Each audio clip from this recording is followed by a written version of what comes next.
जी अस्सलाम वालेकुम, क्या हाल है जी? आप खैरियत से हैं? ठीक ठाक हैं? इरफान बलोच इज़ हेयर और आज हम बात करने जा रहे हैं पाकिस्तान में और ग्लोबली भी आपको पता है कि जो पॉडकास्ट है उसके ऊपर बहुत ज़्यादा आजकल ट्रेंडिंग में हैं चीज़ें। तो पाकिस्तान में भी जो है वो पॉडकास्ट डेफिनेटली जो है वो चल रहा है, हो रहा है। और आज हम बात करेंगे जो राइट नाउ सोशल मीडिया के ऊपर अगर हम देख रहे हैं तो मीरा जो एक एक्टर हैं, एक्ट्रेस हैं, उनकी बात हो रही है।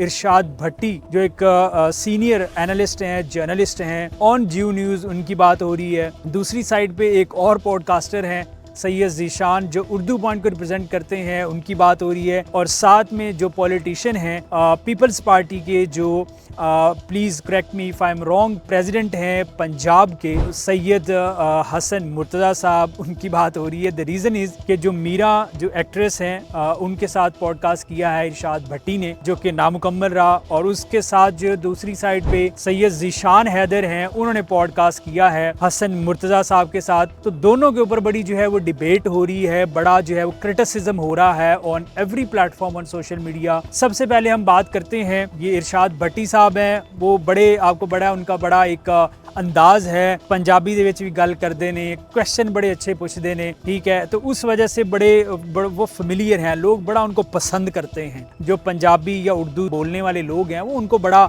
पसंद करते हैं। पॉडकास्ट बड़ी अच्छी उन्होंने की हैं। पहले हमारे पाकिस्तान में जितने भी जो रिलीजियस स्कॉलर्स हैं उनके साथ उन्होंने बड़ी अच्छी जो है वो पॉडकास्ट की। जो पॉलिटिशियन है उनके साथ बड़ी अच्छी सेटिंग की। हम खुद उसको जो है वो बड़ा फॉलो करते थे, देखते थे। मैं खुद क्योंकि पॉडकास्ट करता हूँ तो मुझे पाकिस्तान में बड़े चंद एक लोग हैं जिनकी पॉडकास्ट बड़ी इंस्पायर करती है। आई मीन कि इंस्पायर मतलब कि चीज़ें सीखने को मिलती हैं। तो उन्होंने अभी रिसेंटली जो पॉडकास्ट किया जो मीरा एक्ट्रेस हैं उनके साथ, और बड़ा अनफॉर्च्यून हम इस चीज़ को डेफिनेटली कभी भी इंडोर्स नहीं करेंगे जो उन्होंने उनके साथ पर्सनली कुछ क्वेश्चन पूछना चाहे, जिसमें इवन कि मुझे ये चीज़ पूछते हुए बड़ा जो है वो डेफिनेटली बड़ी एक हिचकिचाहट सी हो रही है कि ये सवाल मैं कैसे करूं, क्योंकि डेफिनेटली बेशक आपकी पॉडकास्ट या आपका जो कंटेंट है उसको चंद 100 लोग देखते हैं या चंद हज़ार देखते हैं या लाखों देखते हैं, बात एक ही है। हो सकता है उसमें फैमिली भी हो, फैमिली ना भी हो, तो डेफिनेटली हम एक ऐसे सोशली ऐसे कल्चर में रहते हैं, ऐसे कंट्री में रहते हैं, जैसे हम इस तरह की जो चीज़ें हैं उनको डेफिनेटली हमें जो है वो बड़ा ढके छुपे अल्फाज में जो है वो करना होता है। तो जिसमें उन्होंने बेसिकली क्वेश्चन किया कि जी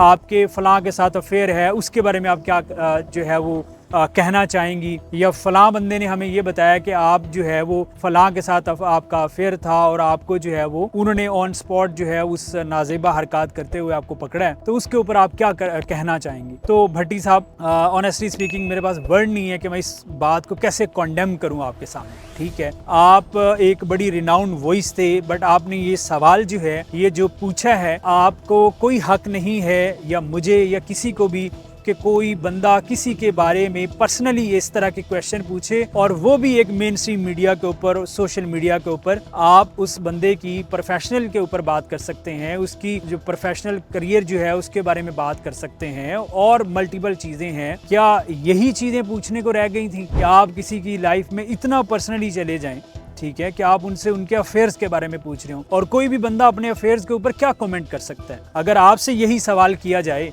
कि आपने अपनी पूरी एक ज़िंदगी गुजारी है, आप बड़े उतार चढ़ाव आए होते हैं, तो आपसे अगर हम ये क्वेश्चन करें कि आप बताएं ना कि फ़लाँ के साथ आपके कुछ ऐसे अफेयर थे या आपका जो है वो बड़ी फ्रेंडशिप थी, तो उसके ऊपर आप क्या कहना चाहेंगे, तो क्या कहेंगे आप, बताएं।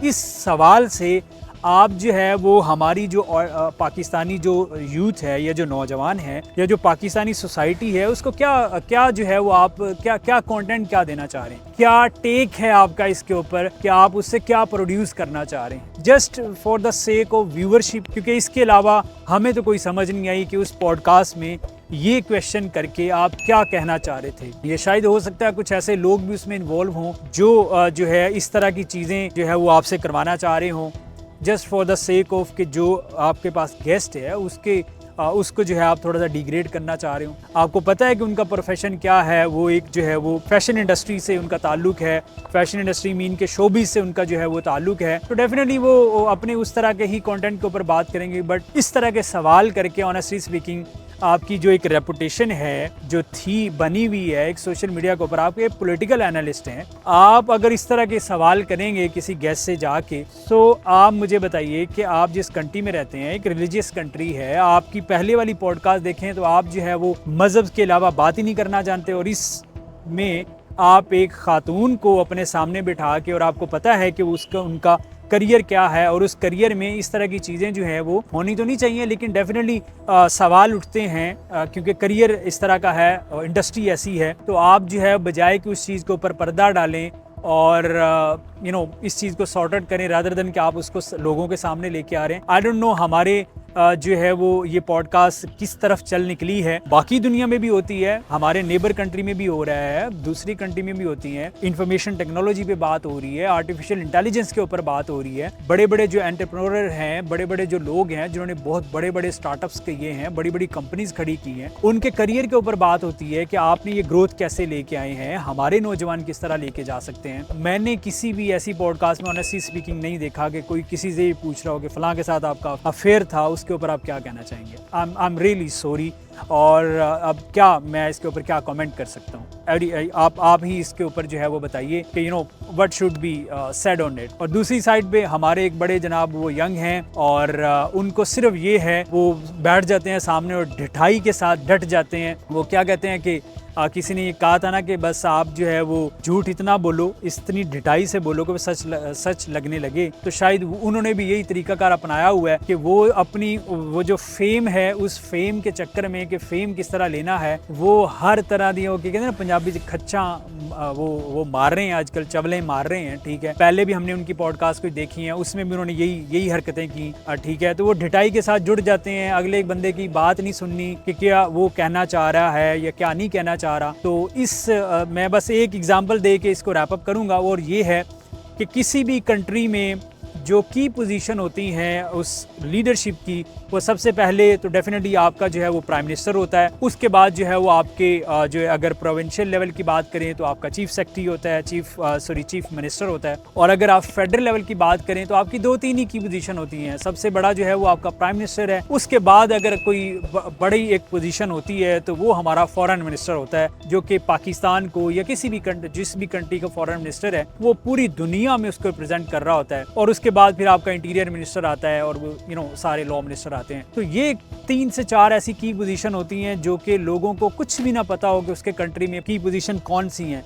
तो ये उनको ज़रूर पता होता है कि उनके कंट्री का वज़ीर आज़म, इनके प्राइम मिनिस्टर कौन है और फॉरेन मिनिस्टर कौन है। ये साहिब एक जो है सीनियर पॉलिटिशियन है, बड़ी अच्छी पॉलिटिक्स उन्होंने की है, और एक ही पार्टी में रह के की है, बड़ी अच्छी फैमिली से उनका जो है वो ताल्लुक है। हसन मुर्तज़ा साहब बड़ी अच्छी पॉलिटिक्स करते हैं, अच्छी जो है उनकी वोकल पर्सनैलिटी है। आप उनका जो है वो इंटरव्यू करने जा रहे हैं, और उन्हीं के ही लीडर के बारे में मीन के आप देखें ना, एक पॉलिटिकल पार्टी है तो उसका क्या होता है, सबसे बड़े मीन के की पोजीशन चेयरमैन की होती है। ठीक है, ये उसके बाद उसके प्रोविंशियल जो लीडरशिप है वो होती है। आपको यही नहीं पता कि कंट्री का फॉरेन मिनिस्टर कौन है, और चलें उस बात को छोड़ दें कि कंट्री का फॉरेन मिनिस्टर कौन है, ये तो आपको पता होना चाहिए ना कि अगर आप पीपल्स पार्टी की बात करते हैं तो आपको पता होगा कि उसका जो चेयरमैन है वो बिलावल भुट्टो है।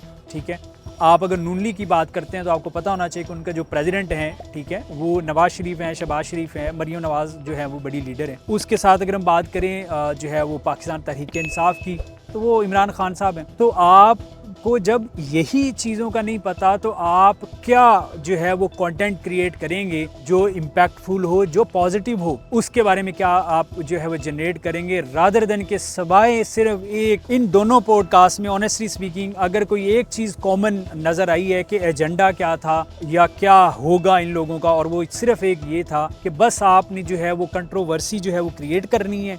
और जब कोई भी कंट्रोवर्सी क्रिएट होती है तो उसके पीछे यही होता है कि या तो आपको व्यूवरशिप मिल जाए, या किसी ने आपको किसी के कहने पे या किसी के ऊपर आपने जो है वो ये ठान लिया है कि जो अगला बंदा आपका जो गेस्ट है उसको बस आपने नीचा दिखाना है, इर्रिस्पेक्टिव कि आपके पास फैक्ट्स क्या हैं, आपके पास उसके बारे में नॉलेज कितना है, इन्फॉर्म्ड कितने हैं आप। So I am so sorry and it's very unfortune. पहले हम टिकटॉकर्स के बारे में तो बात करते थे कि जी वो कंटेंट किस तरह का बना रहे हैं, तो हमें ये भी पता होना चाहिए कि उनकी क्वालिफिकेशन या उनकी एजुकेशन या उनका इन्वायरमेंट जिस सोसाइटी में वो रहते हैं वो कितना था।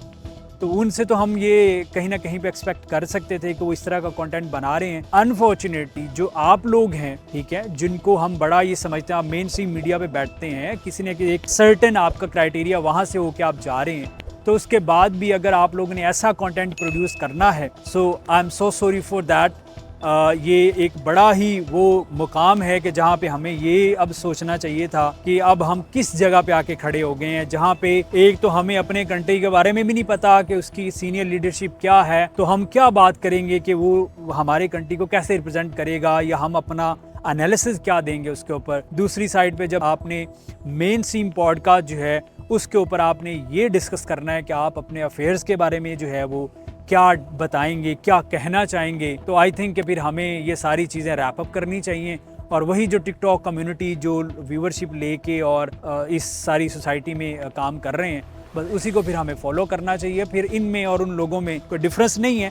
आई नो कि बहुत सारे लोग इसके ऊपर कहते भी हैं कि जी क्यों बात की जाती है, किस तरह से है। तो ऑनेस्टली स्पीकिंग, जब तक वो लोग जो कि क्रेडिबल इस चीज़ के बारे में बात नहीं करेंगे, जो ऑलरेडी इस चीज़ के क्या कहते हैं ना क्राइटेरिया फुलफिल करते हैं, जानते हैं चीज़ों के बारे में, अगर वो सोशल मीडिया या मेन स्ट्रीम पे नहीं आएंगे, ऑनेस्टली स्पीकिंग फिर यही होगा जो टिकटॉक के साथ हुआ, ठीक है। क्योंकि वो जो वैक्यूम है, वो स्पेस है, वो किसी न किसी ने फुलफिल करनी थी, तो वो ये हो रही है, उसका रिजल्ट हमारे सामने है। हम बहुत बड़ी पॉपुलेशन के साथ हैं, यूथ की बहुत बड़ी पॉपुलेशन हमारे साथ है, तो फिर हम आने वाले फ्यूचर में क्या ही एक्सपेक्ट करेंगे, क्योंकि हमारे जो सोशल मीडिया जो वॉइस है, सॉफ्ट जो वॉइस है, वो हमारे साथ इस तरह की है। So till that, thank you so much for watching.